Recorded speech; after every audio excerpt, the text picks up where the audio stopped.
Hey everyone, and welcome back. We're going to be taking a deep dive into something that's been all over the news lately, Mm. the BC election, and some pretty shocking comments made by a conservative candidate Oh, yeah. about Indigenous peoples. Uh. And, it's the kind of stuff that just makes you shake your head. Yeah, you really do wonder, like, did they actually say that? Exactly. So we're going to be looking at this article from the Vancouver Sun, Okay. all about Marina Sapochnikov, Right. who ran as the conservative candidate in the Wanda Fukamalahat riding. Mm-hmm. Now, she lost to the NDP candidate, but only by a super small margin. Oh, wow. But it's actually her election night interview Yeah. that has everyone talking. I can imagine. Because, this was a very close election, Right. and with recounts happening, the outcome is still uncertain. Oh, wow. So what she's saying carries a lot of weight, Yeah, for sure. because she could still become an MLA That's true. and potentially influence, who forms the government. Yeah, that's a really important point. It's not just some random comment, It's the exact. This is someone who could be in a position of power. Absolutely. Yeah. So let's get into it. What exactly did she say that has everyone so fired up? Well, during this interview, she used the term savages to describe Indigenous peoples before European contact. Wait a minute. Yeah. Hold on. She actually said savages, like in this day and age. She did. And it gets worse. Oh, no. The article quotes her saying they were savages, they fought each other all the time. Wow. And to make matters even worse, she also said not 100% savages, maybe 90% savages. Seriously. I mean, using a term like that is just appalling. It is. It's incredibly offensive and dehumanizing. Yeah. It's like she's completely ignoring Right. the rich history and culture and contributions of Indigenous peoples. You said it. This kind of language, it perpetuates harmful stereotypes. Yes. And reinforces this colonial narrative that Indigenous peoples were somehow less civilized before Europeans arrived. It's like going backwards. It's folks. All this progress we've made towards reconciliation. And then you hear something like this, and it's like a huge step back. Exactly. It creates this climate of distrust and disrespect. For sure. It's just shocking that someone who wants to represent the people of BC Yeah. would even think to use such language. Mm-hmm. But it doesn't end there. The article goes on to say that she also criticized Indigenous history courses at universities. Really? Yeah, she was claiming they present a one-sided story and don't add up. Huh, that's interesting. So she's basically saying that universities are biased. Yeah, and it just makes you question, does she even understand history? Right. And is she willing to engage with Indigenous perspectives at all? Exactly. It feels very dismissive to me. Yeah. Like she's just brushing aside For sure. the hard work of Indigenous scholars and educators who have fought to reclaim their history. And, to share their truths. Yeah, exactly. Yeah. And it's not just about history. What else? The article also talks about her concerns with BC's adoption of UNDRP. Oh, UNDRP, the United Nations Declaration on the Rights of Indigenous Peoples. Yes, that's the one. And she claimed that it makes non-Indigenous peoples second-rate citizens. Wow, again, this just shows a lack of understanding. Right. I mean, UNDRP is about recognizing the inherent rights of Indigenous peoples, rights that have been denied and violated for centuries. So it's not about taking away anyone else's rights. Exactly. It's about creating a more just and equitable society for everyone. So we have a candidate who is making offensive and inaccurate statements about Indigenous peoples. What did the Conservative Party have to say about all this? Did they hold her accountable? Well, this is where things get even more interesting. Okay, so let's unpack that in part 2. And if you are as troubled by all this as we are, I know I am. consider subscribing to our YouTube channel, Timely Trends and News. We're dedicated to giving you the information you need to stay informed and engaged. Hit that subscribe button, like the video, and share it with your friends. Let's amplify Indigenous voices and hold those in power accountable. Absolutely. Education and awareness are crucial to combating these harmful stereotypes and promoting reconciliation. We'll be right back with part 2, where we'll dive into the Conservative Party's response and analyze the fallout from Sapochnikov's comments. Stay tuned. So the Conservative Party's response to all this? Yeah. Well, it was kind of disappointing. You're telling me the article said that the Conservative leader, John Rostad, Yeah. he put out a statement condemning her words, Okay. calling them inaccurate and profoundly harmful. He even said that her views don't reflect the values of the party, and that they are committed to unity, respect, and reconciliation with Indigenous peoples. Well, that sounds good on the surface, What? all the right words, Yeah. but there's something missing. Yeah, what's that? Action. Exactly. He condemned her words, but, Yeah. like, what's he actually going to do about it? Yeah. She wasn't removed from the party, Right. and there's no mention of any disciplinary action or anything. Yeah, so it's just words, It's like saying, we don't condone these views, but we're not going to do anything to stop them. Exactly. And Oh. that's what a lot of people are picking up on. I can see why. It sends a mixed message, for sure. Yeah. And the article talks about how this lack of action has led to a lot of criticism, Makes sense. especially from Indigenous leaders, I'll bet. like Terry T.G., Oh, yeah, I know him. the regional chief of the BC Assembly of First Nations. Right. He called for Sapoznikov to be kicked out of the party. Good for him. And he said that Rustad's response was just not enough. Totally agree with that. He said, words aren't enough. Mm-hmm. You need concrete actions to show that you're actually committed to reconciliation. Couldn't have said it better myself. And this whole thing is reminding people of another case. Oh, really? Yeah, from earlier this year, Okay. with a different conservative candidate who also made racist comments. Oh, no, not No. And guess what? What? Rustad also condemned the comments back then, but didn't remove that candidate from the party either. So it's like a pattern. Right. It's making people question the Conservative Party's ability to actually address racism and promote inclusivity within their ranks.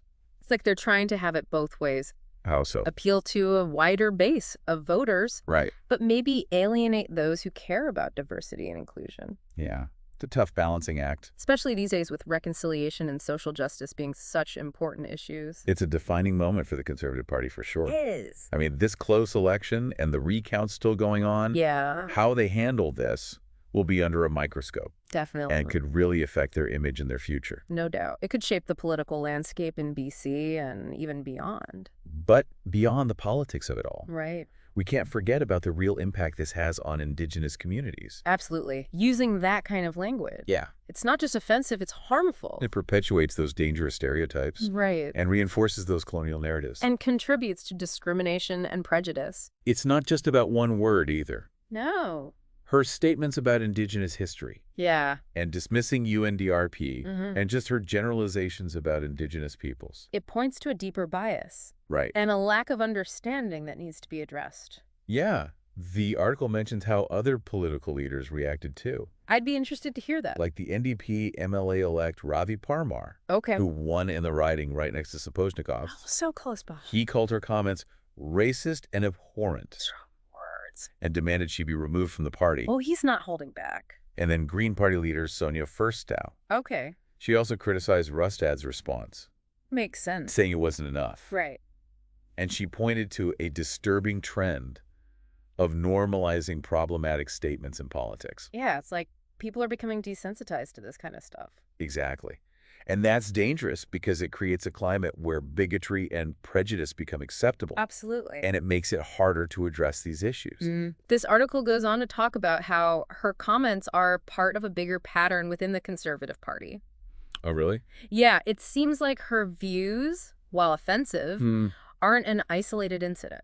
That's concerning. It is, and that's what makes this whole situation even more worrying. Because it suggests there's a deeper issue within the party's culture, Right. like a tolerance or even an acceptance of these views. And you know what else is interesting? What's that? The article mentions that she made these comments during an interview with a student journalist Oh, wow. who was taking Indigenous studies, and it seems like she was really eager to share her opinions. Really? Yeah, she even told the journalist, if you want to know what I think, go ahead and print it. I don't care. Wow, that's bold. It is. It kind of shows a lack of awareness. Yeah, like she doesn't get the weight of her words. Or the potential harm they can cause. So we've covered a lot in this deep dive. Yeah. We've talked about Sapoznikov's comments, Yeah. the Conservative Party's response, Yeah. what other political leaders are saying, Right. and the bigger implications for Indigenous communities and Canada as a whole. It's a complex situation. For sure. Okay. But there's one more thing we need to talk about. What's that? The role of the media in all this. Oh, yeah. That's a big one. How the media portrays this story. The narratives they create. Right. And whose voices they choose to amplify. It can have a huge impact on how the public understands what's going on. Absolutely. And that's what we'll be exploring in part 3 of our deep dive. We'll be examining the media coverage and how it's been framed, Right. and talk about how that might affect public perception. Looking forward to it. Stay tuned for part 3, where we'll unpack the media's role in shaping this important conversation. And don't forget to subscribe to Timely Trends and News on YouTube for more deep dives like this one. All right, so we're back for the final part of our deep dive, and we've been talking about Marina Sapochnikov's controversial comments about indigenous peoples and the reaction from the Conservative Party and other political leaders. Yeah, a lot to unpack. For sure. And now, like we said, we're going to shift our focus to the media. Right, because they play a huge role in shaping how the public understands these situations. Absolutely. How a story is reported, the language used, the voices that are included or excluded. Yeah, all of that can influence how people see things. Exactly. So the article from the Vancouver Sun that we've been talking about, it does a pretty good job of giving a balanced account, I think. I'd agree with that. Like, they include quotes from Sapochnikov herself. Right. From indigenous leaders like Terry Teegee, other politicians. Yeah. They even mentioned the student journalist who did the interview. It's good that they included those different perspectives. For sure. But even when you have a balanced article, there are still potential pitfalls, you know? Oh, definitely. Like sensationalism. Ugh. Media outlets love those attention-grabbing headlines. It's all about the clicks. And they sometimes focus on the most shocking parts of a story. In this case, that might mean just focusing on the word savages. Yeah. Without really explaining the context. Right. And the bigger picture of Sapochnikov's views and the systemic issues at play. It's like they're going for the shock value instead of having a thoughtful discussion. It's frustrating. And then there's bias. Yes. Which can be conscious or unconscious. Absolutely. The media outlets' political leanings, the journalists' own opinions, even subtle word choices. It can all influence how the story is presented. That's why it's so important for us to be critical of our sources. Couldn't agree more. To look for balanced reporting. Yes. That includes a variety of voices and perspectives. It's key. And to be aware of potential bias. And I think it's especially important to look for articles that center the voices of those most affected by the issue. Right. So in this case, that would be indigenous people. Exactly. And like we said, the Vancouver Sun article does try to do that. Yeah, they quote indigenous leaders. Yeah. And they talk about the impact of Sapochnikov's comments on indigenous communities. But it's tricky, you I know, think so. because even giving a platform to harmful views, even if it's just to show both sides, it can actually end up legitimizing those views. Exactly. It's not just about giving equal time. Right. It's about framing those views responsibly. And giving people the context they need. To make informed judgments for themselves. The media has a responsibility to counter harmful rhetoric. Absolutely. And to give people accurate information. Couldn't agree more. And, you know, another thing to think about is the potential for harm. Oh, yeah, it's a big one. Even when it's important to report on these incidents, it can re-traumatize people in communities who have experienced racism and discrimination. That's why trauma-informed reporting is so crucial. Totally. Journalists need to be sensitive, empathetic, and understand the historical and ongoing trauma that marginalized communities face. They should avoid perpetuating stereotypes. And focus on presenting information in a way that minimizes harm. So as we wrap up this deep dive, what are the key takeaways here? Well, I think the biggest thing is to be critical of your sources. Yeah. Don't just believe everything you read or hear. Right. Look for different perspectives. Be aware of potential biases. And remember that this isn't just some abstract debate. Yeah. These are real issues that affect real people. Exactly. So we need to approach these conversations with sensitivity and empathy. And a commitment to understanding the nuances. This whole incident really highlights how much we still need education and dialogue. For sure. And concrete action to fight racism and promote reconciliation in Canada. And I think it reminds us that words have power. Yeah. They can hurt or they can heal. So let's choose them wisely. Couldn't have said it better myself. And hey, if you're looking to stay informed about these important issues and explore them in more depth, be sure to check out the Timely Trends and News YouTube channel. We're dedicated to breaking down these complex topics and having meaningful discussions. Exactly. Thanks for joining us on this deep dive, and we'll see you next time.